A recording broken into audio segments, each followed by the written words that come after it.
PM Kisan Samman Nidhi ద్వారా 19 విడతలుగా ఇప్పటికీ తెలంగాణ రైతుల అకౌంట్స్లలో కేంద్ర ప్రభుత్వం వేసినటువంటి డబ్బు 27,488 కోట్లు.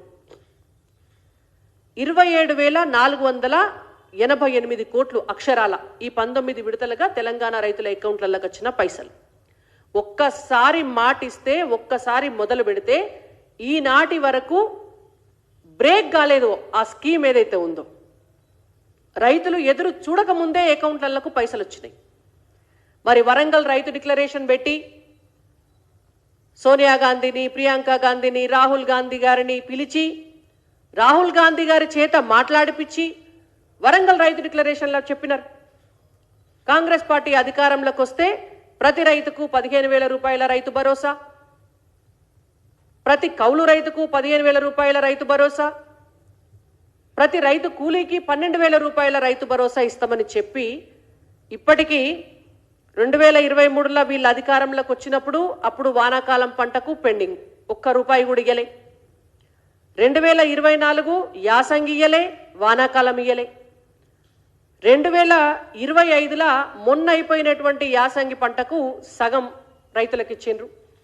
మళ్ళా రేపు ఇప్పుడు వానాకాలం పంట స్టార్ట్ అవుతుందని ఈ ఒక్క విడతనే రైతుల అకౌంట్ల పైసలు వేసిండ్రు. ఎందుకు వేసిండ్రు అంటే అది కూడా స్థానిక సంస్థల ఎన్నికలు ఉన్నాయి కాబట్టికే ఓట్లు అడగనీకి పోతే రైతులు చీపురు కట్టలు పట్టుకొని ఎదురు ఎల్లగొడతారన్నటువంటి భయానికి కేవలం ఓట్ల రాజకీయాల కోసం ఒక్క విడత వేసిండ్రు.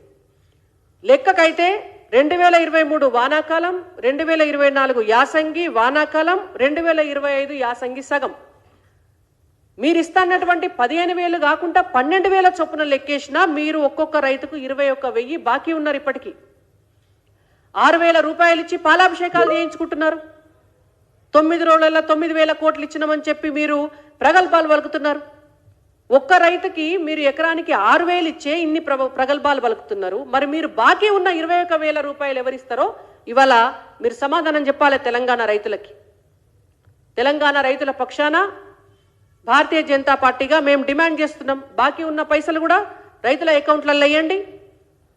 రైతు కూలీలందరికీ బాకీ ఉన్నటువంటి పైసలు వాళ్ళ అకౌంట్లలో వేయండి.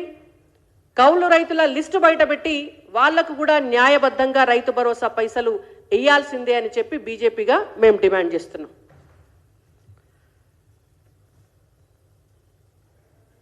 ఇంకా ఎంఎస్పి 2014 నుంచి ఇప్పటి వరకు కేంద్ర ప్రభుత్వం 12 సార్ల ధరలను పెంచింది.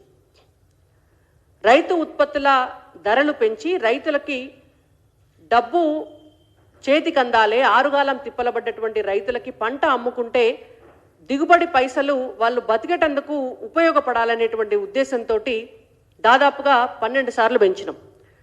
వరి 2014లో క్వింటన్ వరి ధాన్యం 1,059 రూపాయలు ఉంటే ఇవాళ 2,369 రూపాయలు ఉన్నది. ఆనాడు మొక్కజొన్న 1,090 రూపాయలు ఉంటే ఇవాళ 2,400 రూపాయలు ఉన్నది. ఆనాడు పత్తి 4,010 రూపాయలు ఉంటే ఈనాడు 8,110 రూపాయలు ఉన్నది. ఇది కేంద్రానికి ఉన్న నిబద్ధత. మీరు మీ ఎన్నికల మేనిఫెస్టోలో పెట్టినారు కాంగ్రెస్ పార్టీ, మేము అన్ని పంటలు మళ్ళా ఇందువలదు అందు లేదు, ఇది అవుతుంది అది కాదు తెలంగాణలో పండిస్తున్నటువంటి ప్రతి పంటను డైరెక్ట్గా రాష్ట్ర ప్రభుత్వమే కొనుగోలు చేస్తుంది అని. మరి ఆ దిశగా మీరేమన్నా ఈ రోజు వరకు ఒక ప్రణాళిక సిద్ధం చేసినారా? అసలు తెలంగాణ రాష్ట్రంలో ఏ ఏ పంటలు ఏ ఏ ప్రాంతాల్లో పండుతాయి అనేటువంటి అవగాహన ఈ రాష్ట్ర ప్రభుత్వానికి ఏమన్నా ఉన్నదా? దానికి సమాధానం చెప్పాలి అని రాష్ట్ర ప్రభుత్వాన్ని మేము డిమాండ్ చేస్తున్నాం. ఇంకొక ముఖ్యమైనటువంటి అంశం, కాంగ్రెస్ పార్టీ అధికారంలో ఉన్నప్పుడు దేశవ్యాప్తంగా కూడా యూరియా కోసం, డిఏపి కోసం, అమ్మోనియా కోసం రైతులు చెప్పులు లైన్ల పెట్టి నిలబడి రోజులకు ఎండనక వాననక తిండి లేక గోళీలు వేసుకోక నిలబడితే హార్ట్ అటాక్ వచ్చి చచ్చిపోయినటువంటి రైతులు ఉన్నారు ఆ లైన్లలో నిలబడి. అటువంటి పరిస్థితి నుంచి బీజేపీ అధికారంలోకి వచ్చినాక ఏ ఒక్క రైతు కూడా ఒక్క నిమిషం కూడా ఎరువుల కోసం నిలబడద్దు అని చెప్పి సబ్సిడీ మీద అందరికీ అన్ని సందర్భాల్లో అందుబాటులో ఉండేటట్టు చూసి తెలంగాణలో మూతబడ్డటువంటి రామగుండం ఎరువుల ఫ్యాక్టరీని 6,338 కోట్ల రూపాయలు ఖర్చు పెట్టి ఆనాడు భారతీయ జనతా పార్టీ స్వయంగా భారత ప్రధాని నరేంద్ర మోడీ గారు వచ్చి దాన్ని మళ్ళీ పునఃప్రారంభించినాం. అది బీజేపీకి ఉన్న నిబద్ధత. ఒక్కొక్క రైతుకి ఒక ఎకరానికి ఏడాదికి 18,000 రూపాయల సబ్సిడీ ఈ ఎరువుల ద్వారా కల్పించి ఈ 18,000 రూపాయలను భరిస్తుంది కేంద్ర ప్రభుత్వం. కేంద్ర ప్రభుత్వం ఒక దిక్కు ఇట్లా చేసుకుంటా పోతుంటే రాష్ట్ర వ్యవసాయ శాఖ మంత్రి వర్యులు తుమ్మల నాగేశ్వర్ గారు